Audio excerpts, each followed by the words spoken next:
Assalamualaikum warahmatullahi wabarakatuh. Anak-anakku yang ada di rumah, selamat pagi. Hari ini kita akan belajar materi tentang tema 4, kewajiban dan hakku. Sub tema 3, PB1, kewajiban dan hakku dalam bertetangga. Anak-anakku yang ada di rumah, sebelum kita beranjak ke materi, alangkah baiknya kalian harus mengetahui tujuan pembelajaran hari ini.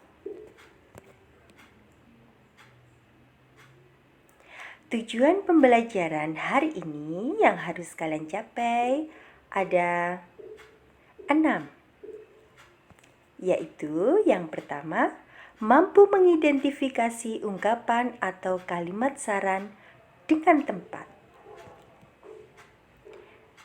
Mampu menuliskan kalimat saran dengan tepat. Mampu menentukan 2 bilangan cacah yang hasil kalinya diketahui. Kalian juga harus mampu membuat perkalian 2 bilangan cacah yang hasilnya ditentukan sendiri. Kalian juga harus mampu mengidentifikasi bidang dan warna sebagai unsur karya dekoratif. Yang terakhir, kalian harus mampu membuat karya dekoratif sendiri.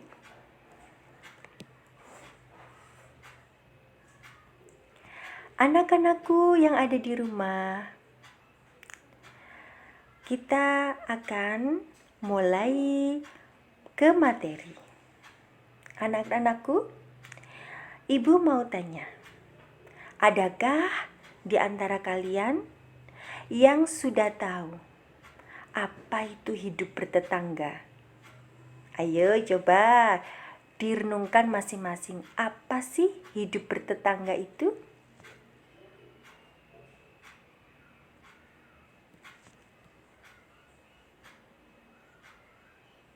Apakah tetangga itu harus orang? Atau apakah gedung, tempat-tempat yang berada di dekat tempat tinggal kita itu juga disebut tetangga? Rumah, apakah rumah itu tetangga? Pohon, apakah pohon itu juga tetangga? Apa ya kira-kira tetangga itu?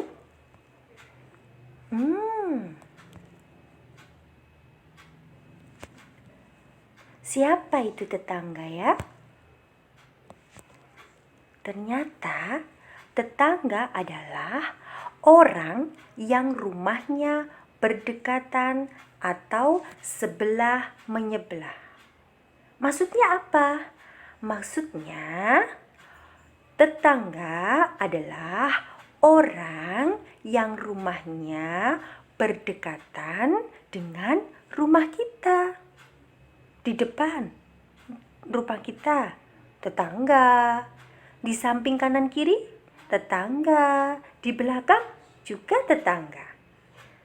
Di depan, di samping kanan kiri, di belakang itu namanya tetangga dekat.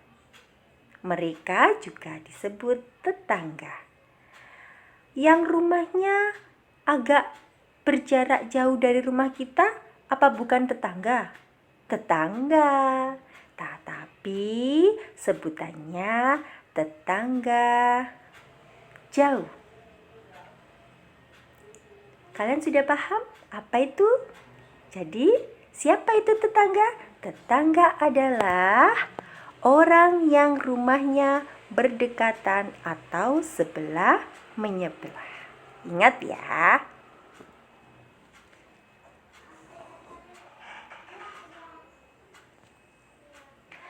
Anak-anakku, biasanya orang di sekeliling kita atau kalian atau siapapun pernah mendengar namanya saran.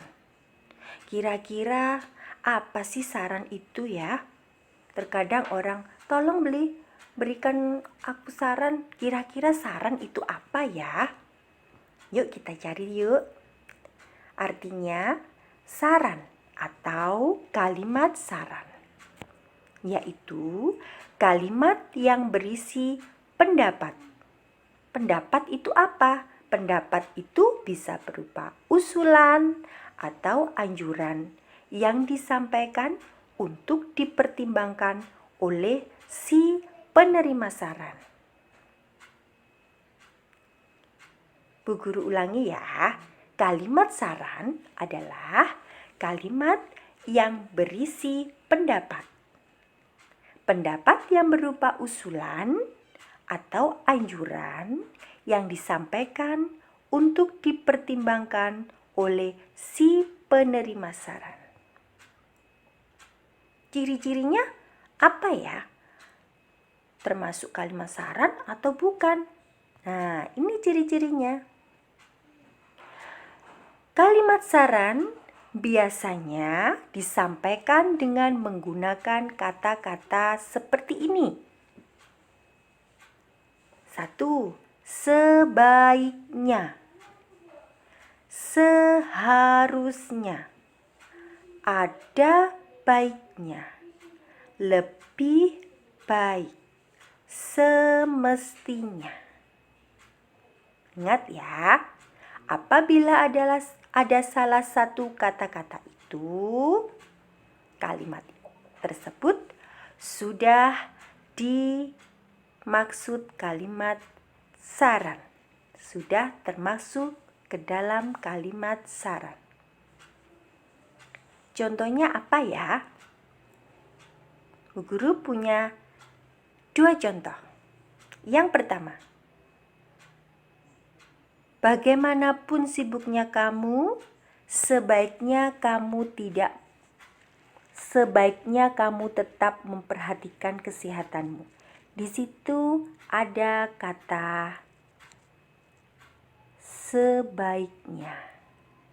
Kalian lihat ya, perhatikan ya. Bagaimanapun sibuknya kamu, sebaiknya kamu tetap memperhatikan kesehatanmu. Itu contoh kalimat saran yang pertama. Contoh selanjutnya. Seharusnya kamu sarapan terlebih dahulu sebelum berangkat sekolah, biar tidak lemas saat di sekolah. Seharusnya. Ada kata seharusnya. Kata sebaiknya, seharusnya itu adalah salah satu kalimat saran atau kata-kata saran. Sudah paham ya? Ada yang bertanya, Bu, apabila kita memberikan sebuah saran, ternyata saran yang kita berikan itu tidak dipergunakan oleh si penerima saran. Bagaimana sikap kita? Bagaimana ya? Tidak apa-apa. Kalian juga tidak boleh berkecil hati, tidak boleh marah. Karena memberikan pendapat, usulan, atau anjuran tidak harus diterima oleh si penerima saran. Semua tergantung oleh si penerima saran. Saran yang kalian berikan itu dipertimbangkan oleh si penerima saran. Ingat ya, memberikan saran harus dengan kata-kata yang sopan, kata-kata yang bijaksana, dan tidak menyinggung perasaan si penerima saran. Memberikan usulan yang baik, memberikan anjuran yang baik. Begitu ya? Paham ya?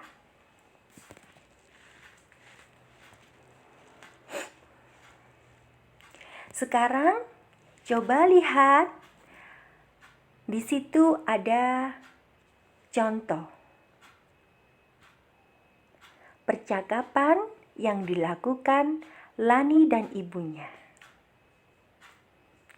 Lani, ibu, aku mempunyai teman baru. Sudah hampir seminggu dia tinggal di dekat rumah kita. Ibu berkata, bagus sekali nak, kamu pasti sangat senang. Tentu ibu. Ibu guru berpesan sebaiknya kita mengenal tetangga. Mengenal tetangga adalah kewajiban kita. Betul sekali nak, mereka juga mempunyai hak untuk dikenal. Apakah kamu yang mengenalnya nak? Tentu bu, dia sudah kelas 5 SD. Dia pandai menggambar. Sebaiknya kau ajak dia ke rumah. Kenalkan dia kepada ibu. Kenalkan juga kepada teman-temanmu. Tentu ibu. Terima kasih mengizinkan aku bermain dengannya. Nah, percakapan antara Lani dan ibu tadi adalah salah satu contoh percakapan yang bertema tetangga. Intinya, Lani mempunyai tetangga baru. Sekarang, coba kalian tentukan. Ini termasuk kalimat saran atau bukan ya? Perhatikan ya. Yang pertama, ibu, aku mempunyai teman baru. Tadi yang disampaikan Lina. Coba, menurut kalian, yang pertama ini termasuk kalimat saran bukan? Ya, benar. Ini bukan termasuk kalimat saran. Karena salah satu ciri kalimat saran adalah berupa usulan atau anjuran. Ini bukan usulan atau anjuran, tapi ini termasuk kalimat berita. Memberikan informasi kepada ibunya. Yang kedua, sebaiknya kamu mengenal tetangga. Coba perhatikan kalimatnya, sebaiknya. Nah, di situ ada kata sebaiknya. Berarti termasuk kalimat saran. Yang ketiga, mengenal tetangga adalah kewajiban setiap individu. Mengenal tetangga adalah kewajiban setiap individu. Yang keempat, sebaiknya kau ajak dia ke rumah. Saran kan? Sebaiknya. Ada kata sebaiknya. Yang kelima, kenalkan juga kepada teman-temanmu. Kenalkan juga kepada teman-temanmu. Itu adalah kalimat perintah. Anak-anakku, tadi kita sudah belajar tentang kalimat saran. Sekarang kita beralih ke bilangan cacah.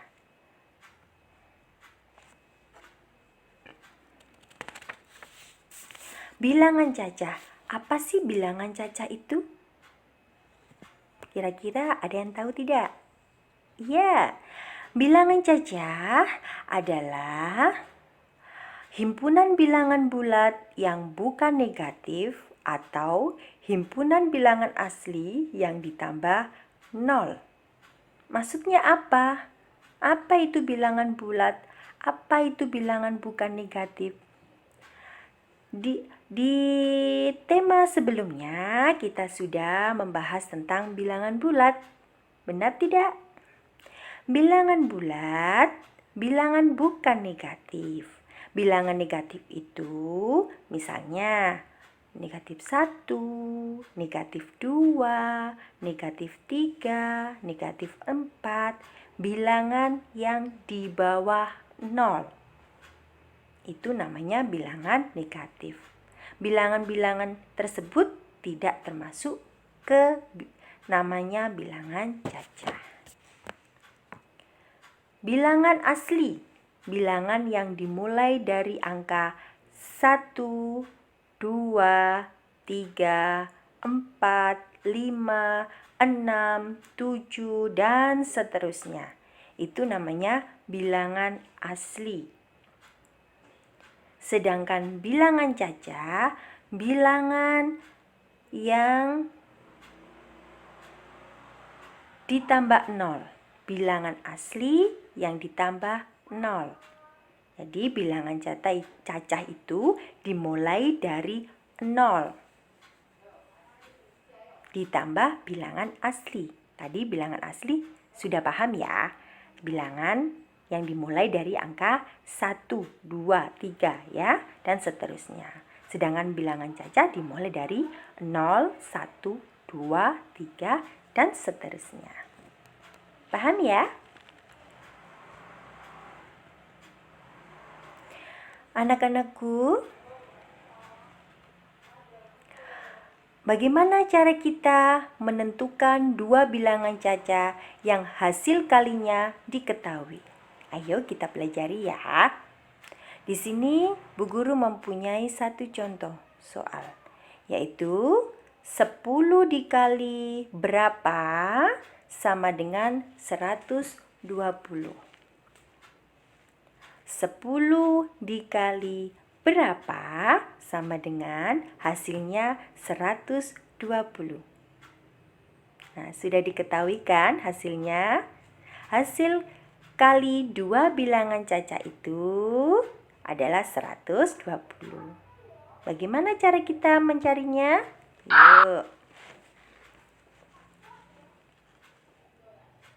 Cara pertama, kita menggunakan pengurangan berulang.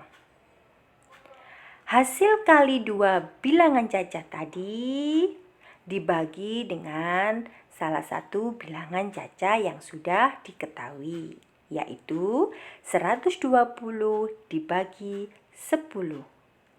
Caranya sudah disampaikan ke tema sebelumnya, yaitu 120 dikurangi 10, kurangi 10, dikurangi 10, dikurangi 10, dikurangi 10, dikurangi 10, sampai hasilnya 0 atau tidak bersisa. Ya.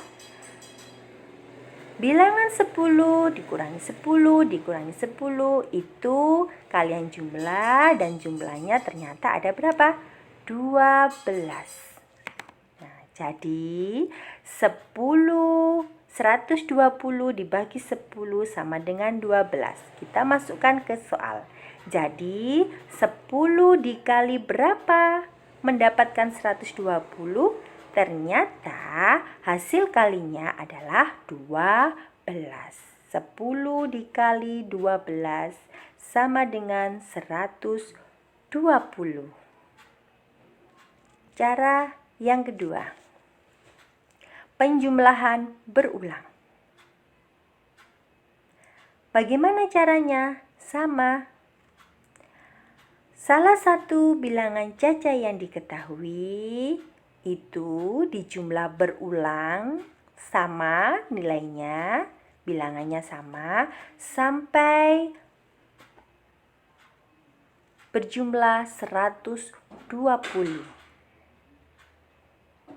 Hasilnya sama tidak dengan cara yang pertama? Sama, yaitu 10 dikali berapakah mendapatkan 120? Jadi 10 dikali 12 sama dengan 120. Begitu ya. Salah satu contoh soal cerita biar kalian lebih memahami ya. Lani dan ibunya ingin berkunjung ke rumah tetangga baru mereka. Ia membuat kue bawang untuk dibawa. Jumlah kue bawang itu sebanyak 800 batang. Kalian perhatikan ya, 800 batang.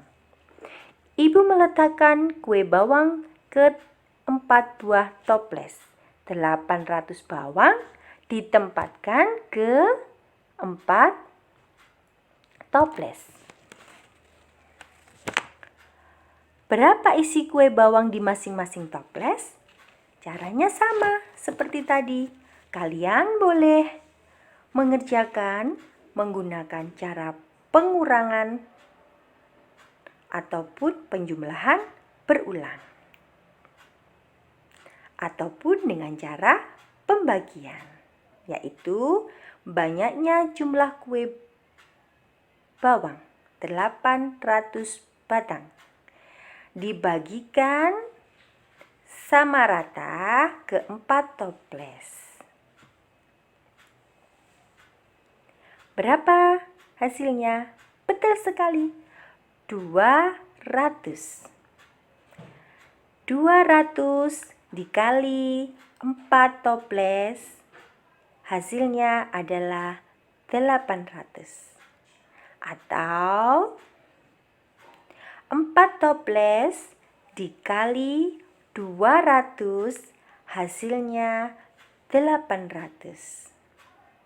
Atau 200 ditambah 200 ditambah 200 ditambah 200, hasilnya 800. Jadi banyaknya toples dikali banyaknya kue bawang dalam tiap toples sama dengan 800 kue bawang. Paham ya? Sekarang pertanyaannya beda. Bila ibu membeli 10 buah toples, berapa isi masing-masing toples? Tadi ibu membeli 4 toples. Sekarang ibu membeli 10 toples. Padahal jumlah bawangnya ada, jumlah batang kue bawangnya ada 800. Caranya sama. Jumlah toplesnya dikali berapakah dapat 800? 10 dikali berapa dapat 800? Ya, pinter. 10 dikali 80. Paham ya? Nah, sekarang perhatikan yang bawah.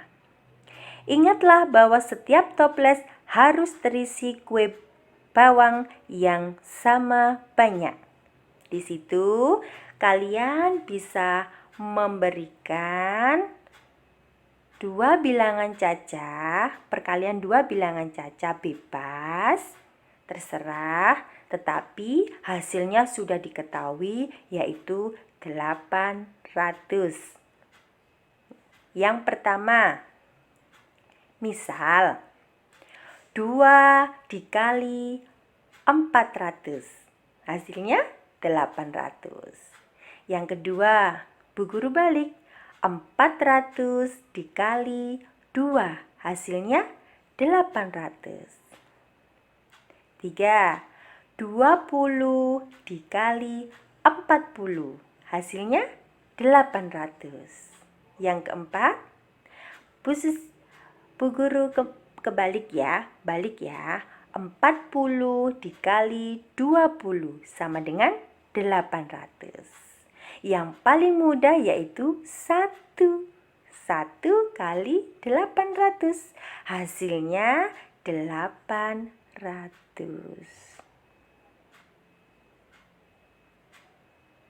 Paham ya?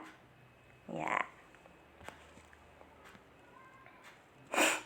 Anak-anakku, tadi kita sudah belajar materi tentang kalimat saran.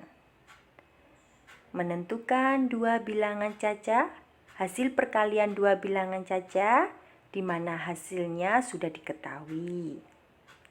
Sekarang kita belajar tentang karya seni dekoratif. Apa itu karya seni dekoratif? Karya seni dekoratif atau karya seni rupa dekoratif adalah karya seni yang bertujuan untuk mengolah permukaan benda menjadi lebih indah. Unsur-unsur seni rupa dalam karya seni dekoratif. Yang pertama adalah titik, garis, bentuk, warna,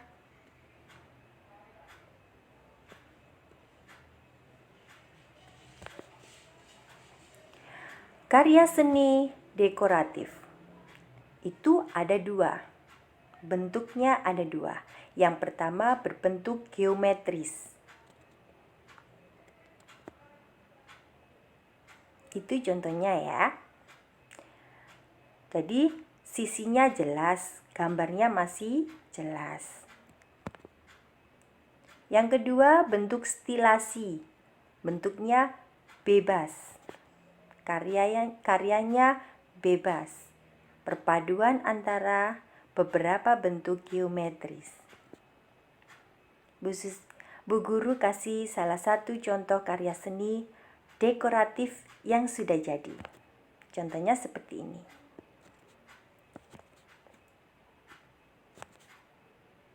Nah, lihat gambarnya sudah berubah. Warnanya ada, garisnya jelas. Jadi sudah menjadi lebih indah. Itu adalah salah satu contoh karya seni dekoratif.